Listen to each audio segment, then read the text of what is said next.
브라질에서 총기 규제에 대한 찬반 논쟁이 뜨겁습니다. 일반 시민의 자기 방어 수단이 필요하다는 주장이 있는가 하면 총기 규제를 넘어 아예 거래를 금지해야 한다는 주장도 있다는데요. 자세한 내용 현지 통신원과 함께 알아보겠습니다. 손정수 통신원. 네, 브라질 상파울로입니다.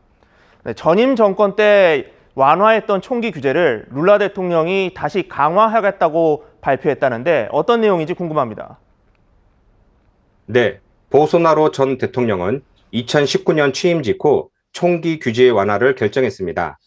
국민이 늘어나는 범죄로부터 정당하고 합법적인 방어권을 가져야 한다면서 총기 등록과 소유, 판매 등의 제한을 낮췄습니다. 이 영향으로 보소나로 재임 기간인 2019년부터 2020년까지 90만 개의 새로운 총기가 등록됐는데요.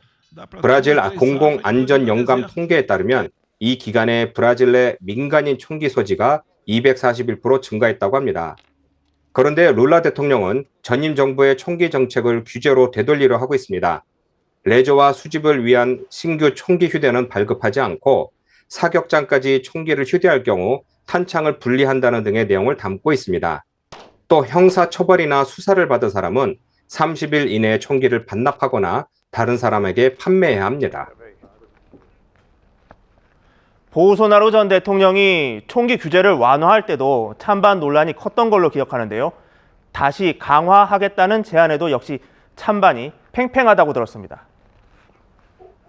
네, 아시다시피 브라질의 치안 불안은 어제 오늘 일이 아닙니다. 때문에 총기 규제를 반대하는 쪽은 규제는 오히려 범죄 피해를 늘릴 뿐이라고 주장합니다. 범죄자는 총을 가지고 있는데 개인은 자신을 보호할 수단이 없다는 거죠. 민간인의 총기 보유 현황과 폭력 또는 범죄 발생률과의 상관관계가 불명확한 것도 사실입니다. 한 통계에 따르면 브라질에서 살인사건이 가장 많았던 때는 2017년이었는데 총기 규제를 완화한 2021년에는 15년 만에 최저 수준으로 떨어졌습니다. 그런가 하면 총기 규제 찬성 측은 민간인들이 총을 많이 가지고 있으면 그만큼 범죄자에게 넘어갈 가능성이 크고 결과적으로 범죄를 부추기게 된다고 주장합니다.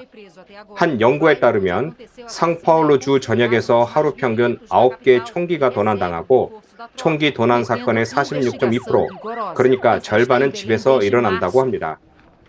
규제에 그치는 것이 아니라 아예 거래 자체를 금지해야 한다는 주장도 있습니다. 하지만 관련된 사업이 많기 때문에 쉽지 않습니다. 말씀하신 것처럼 브라질의 치안 문제는 예전부터 악명이 높았습니다. 단지 총기를 규제한다고 해결될 일은 아닐 텐데요. 외국인으로서 브라질 사회를 볼 때 이것이 근본 원인이 아닐까 하는 게 있는지 궁금합니다.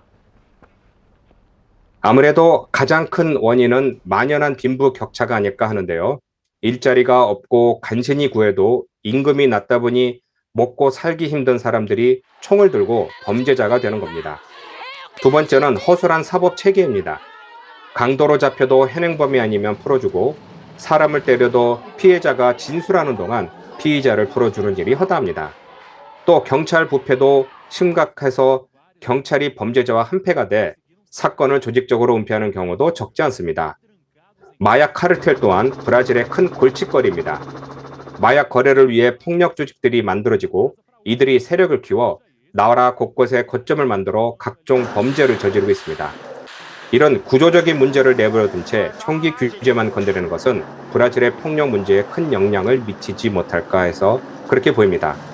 지금까지 브라질 상파울루에서 전해드렸습니다.